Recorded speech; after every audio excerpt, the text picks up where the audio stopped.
Rise, renew, reconnect. Welcome to From the Ashes, a podcast where every episode ignites hope and healing. I'm your host, Valerie Huang Beck, and I'm on a mission to help you embrace your unique potential and become the vibrant visionary you knew you were meant to be. And the fire in the darkest night, the phoenix burns. It's ready for flight. Shadows may come, try to tear you apart, but you're the flame. The question of the hour, my friends, seems to be, how do I get out of my own way?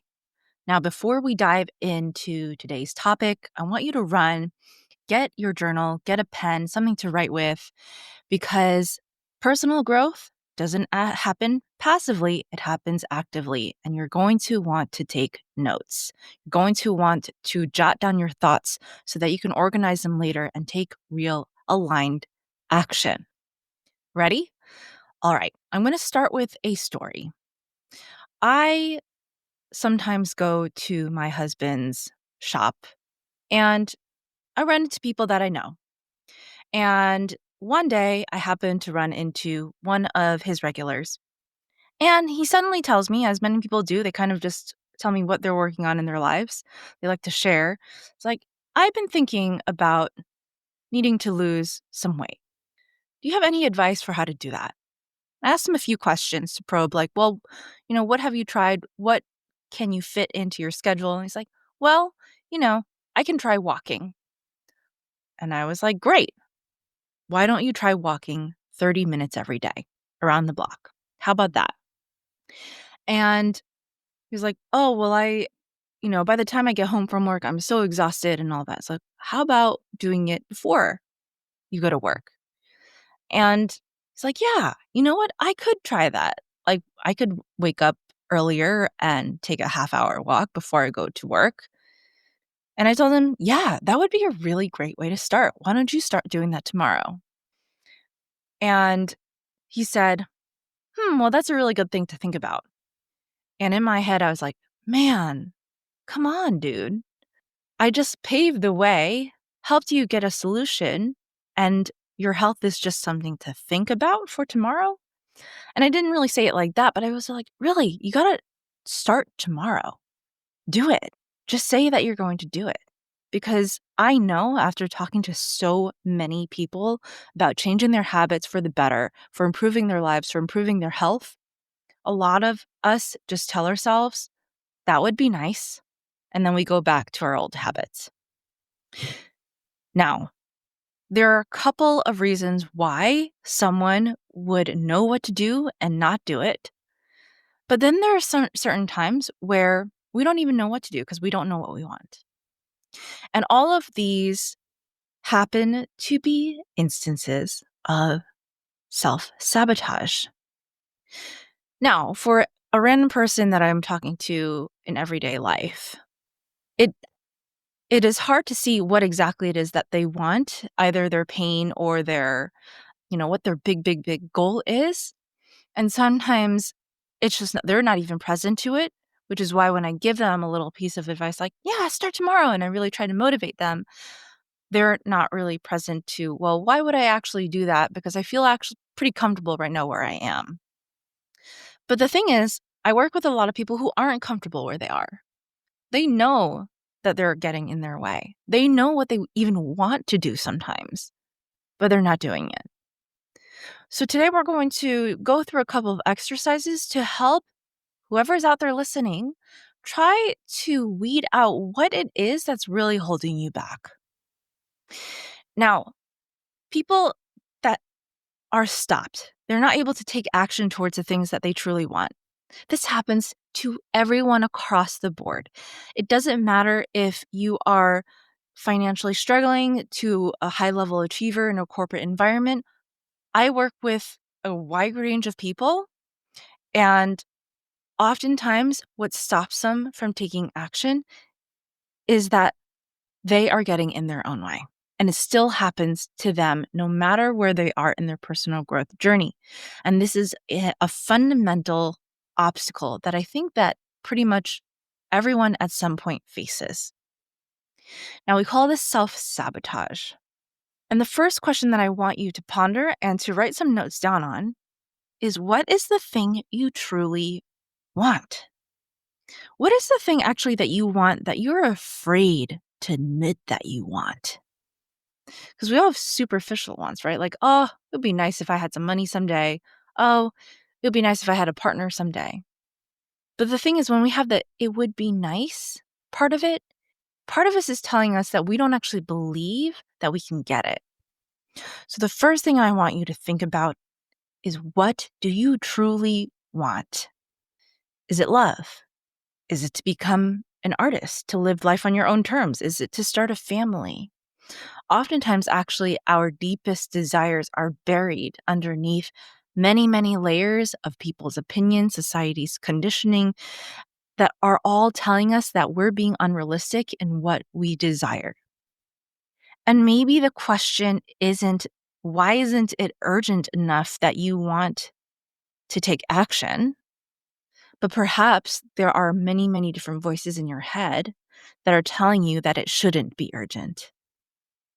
So I want you to write down all of those voices, what they are saying, all of the excuses that you're giving yourself because you're thinking about what other people might say if you actually went for the thing. Now, I love the term BRULES, BRULES.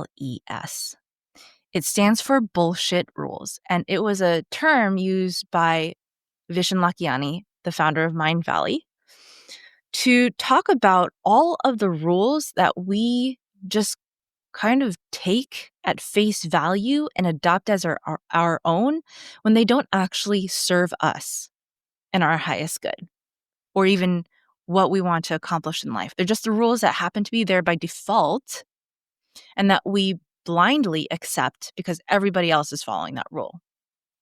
There are so many rules like this that are taught to us in our schools, in our churches or religious institutions, in our government institutions, online. There are so many different voices telling us what we should think, how we should feel, how we should behave, how women should be, how men should be, how white people should be, how Black people should be, et cetera, et cetera, et cetera. I want you to think about, what are the rules in your life that govern what you do, that you feel are holding you back, and be very unapologetic about what those rules are. Be honest with yourself. What rules perhaps you adopted that you realize didn't actually take you to where you wanted to go, and now you're stuck somewhere that you don't want to be? I know for me, I had a lot of bullshit rules around achievement, around worthiness, and to no fault of their own, my parents raised me to go to college, to do well, to actually go for my dreams, which I'm super grateful for. But there was a belief under that where if you work hard and get into a good school, your future would be set. And that's simply just not true for someone who's a very free spirit, who's wanted to do everything her own way and has a very unconventional way of thinking.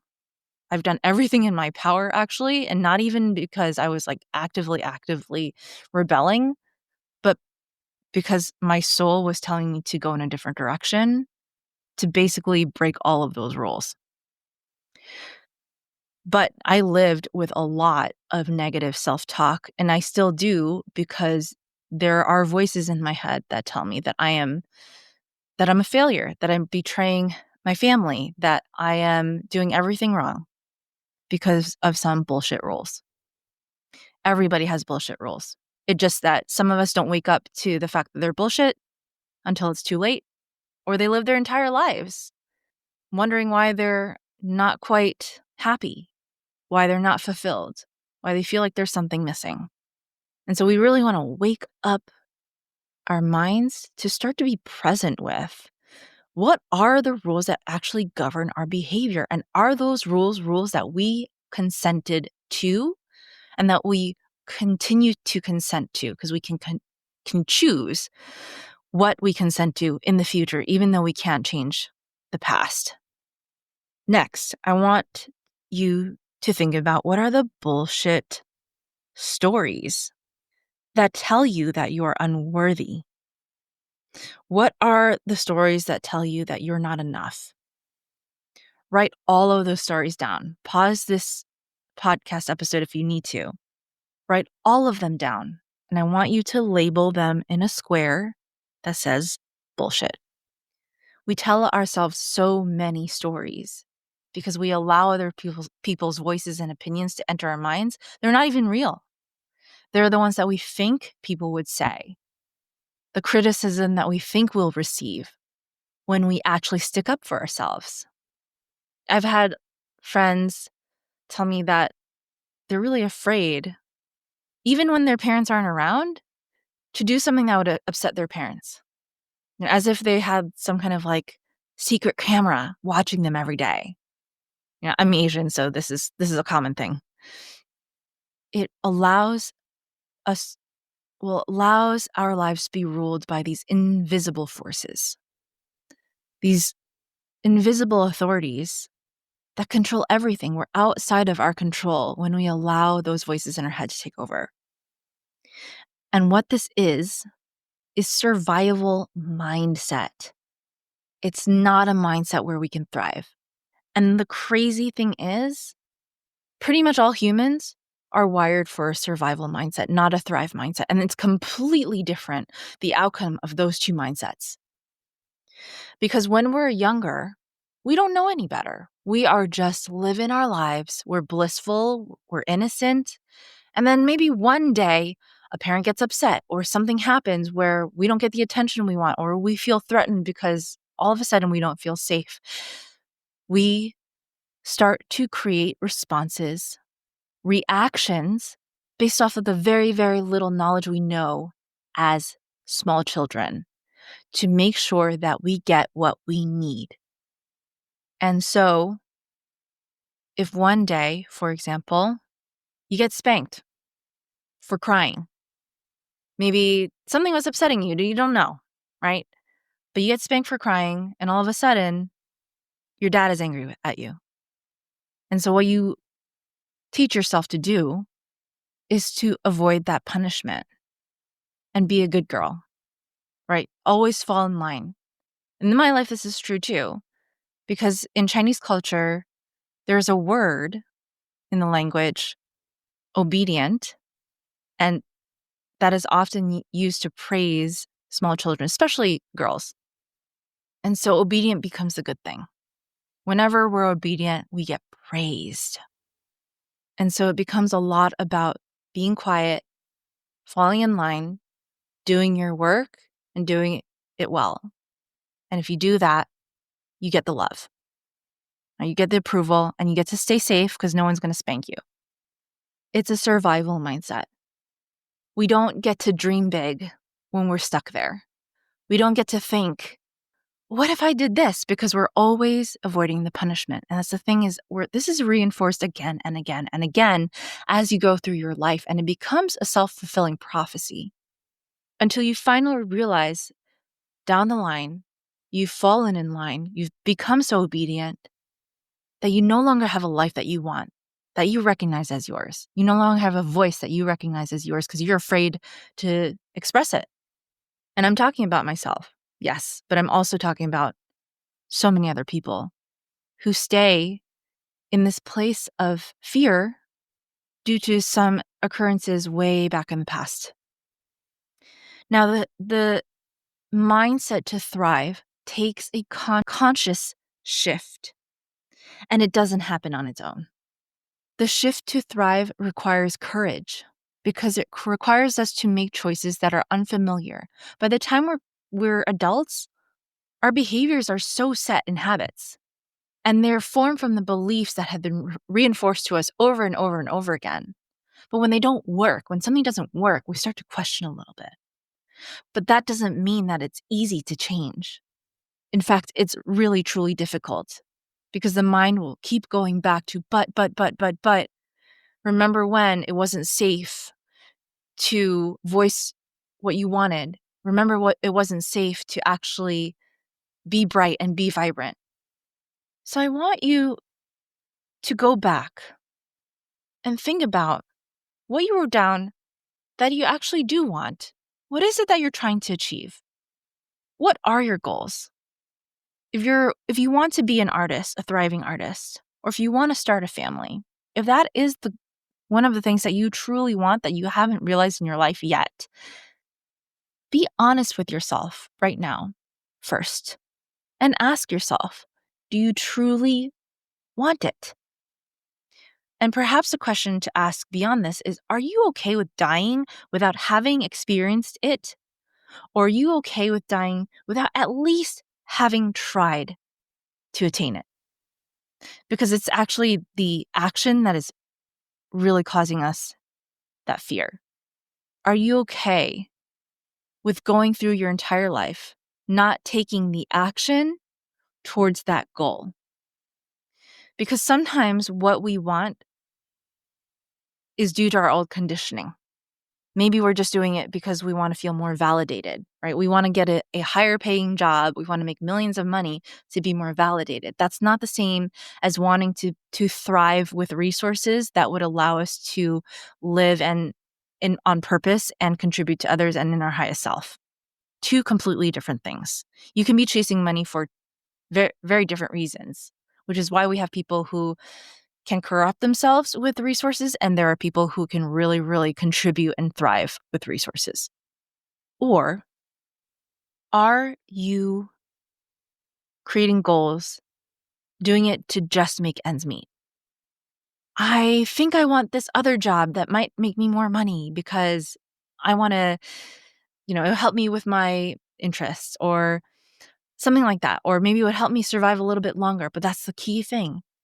When we are doing something that would be nice, but because we want to make ends meet, this is another survival or scarcity mindset. I remember I think it was when I was doing my full-time travel job.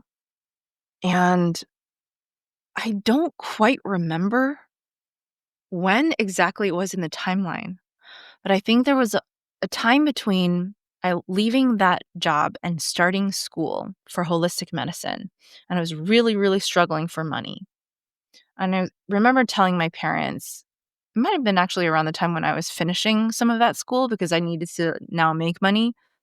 Oh, maybe I should actually just go and become an accountant because they have a stable income, right? And it was just so out of alignment, but I was feeling really desperate. It's like, oh, maybe I should get this so that I can support my struggling career in holistic medicine that's emerging because I don't have any confidence in it. But that's the thing, is that some of us are just not confident in anything that we do. And so we're like, oh, maybe I need to get that certification. We need to get this to validate me again and again and again and again. Is what you truly want just another way to survive? Or is what you want right now leading you towards the trajectory of your highest self? What do I mean by highest self? Right? The one that's aligned, the one that's vibrant, the one that's joyful, the one that is in flow, who's doing what they're meant to be doing with joy, with abundance, with freedom. And oftentimes we realize that we were just we were creating a desire out of lack. Now, what do we do about this? Aside from journaling, aside from shining light on the issue, how do I get out of my own way? Because the thing is, the mind is a mighty, mighty force. The Yoga Sutras, an ancient text on yoga, is actually a manual written entirely for calming the actions of the minds that distract us from our inner peace and alignment. And all of the principles in that book have nothing to do with stretching. There's no instruction even on breathing. It's all how to make the mind more stable. So this is a human conundrum that's been happening for thousands and thousands of years that we all get in our own way. So don't feel bad if you are getting in your own way. If you really want to make a change in your life, if you know that mindset is going to be an issue, and I know that it is for me because I was not born with grit. I was born with the same shit that everyone else was born with, a lot of negative self-talk, a lot of self-doubt. You need a guide. You need a coach or a mentor who has done the work to change their mindset and radically shift their lives. Someone who's been able to stand up for themselves and continues to do the work to stand up for themselves and to continue to uncover the layers of conditioning that allows them to grow and evolve. Because if you're surrounded by people who are at the same level or lower and struggling just like you, or who want to stay the same and want to stay in their fear bubble, more than likely is that you're going to go back into your fear bubble and into enabling the behaviors that got you stuck there. The second thing that you need is strategy, a plan to get you to your goal or benchmarks. Because to be honest, at this stage, you're probably a noob, meaning that you're new at creating habits, beliefs, routines that actually serve you, and to put them in place in a way that you're not going to overwhelm your system, that they're going to be sustainable, and that actually lead you towards the trajectory that you desire. You need strategy. You need someone to work with as well, which is why the mentor is so important. Someone that can help guide your strategy and revise it when there are things that get in your way. The third thing that you need is commitment, and that comes from you, meaning that you commit to your change. You commit to becoming the person that you want to be, even if it's going to be hard, knowing that's going to be hard. Committing to the habits and practices that are set in place, even when you don't want to do them. And we have all sorts of excuses as to why we don't want to do the hard thing. But staying stuck, right? Whether that be staying unhealthy, staying single, staying broke, staying poor, staying disempowered, is also hard. And I'm sure you've heard this before, but choose your hard. And the fourth thing that I'm going to mention that you need if you really, really want to get out of your own way is to build accountability. Don't keep your dreams, goals, and vision to yourself. Join a group of people who have done or are doing what you want to be doing. Find accountability partners that you can communicate with often, who keep you on track and keep you motivated. I know very, very few people, if any, that have done all the work by themselves to do radical changes in their lives. It's always with a group of people, because the only way really you're going to radically shift your life by yourself is if you have tremendous willpower and you know exactly where you need to go. But if you did that, then why aren't you already there? Okay. So I am going to also be working on getting out of my own way, and I'm sure I will be working on this for the rest of my life. But is that commitment to getting out of my own way that separates me from the people who just want to get by and survive, from the people who actually want to thrive. So thank you for listening. If you are interested in getting coaching, in getting strategy, in committing to your habits and practices and real change, if you're interested in accountability, then I invite you to explore my Phoenix programs. They are all a year long, where you join a community of people who are working on creating real sustainable change towards a thriving life. And you get all of the coaching and guidance that you need in order to implement those changes. Check out my website, intrepidwellness.life, and check out the show notes below for all other relevant links. Thanks for listening, and I'll catch you next time. Soar to the sky. Thanks for tuning in to From the Ashes. If this episode sparked something in you, I want you to know your evolution matters, and we're rooting for you all the way. For coaching, community, and resources to help you rise into your full potential, visit intrepidwellness.life and check out what we have to offer. If you love the episode, please leave a comment, share it with a friend, or tag me on Instagram at intrepidwellness.val, because I'd love to hear what resonated for you. Until next time, keep rising.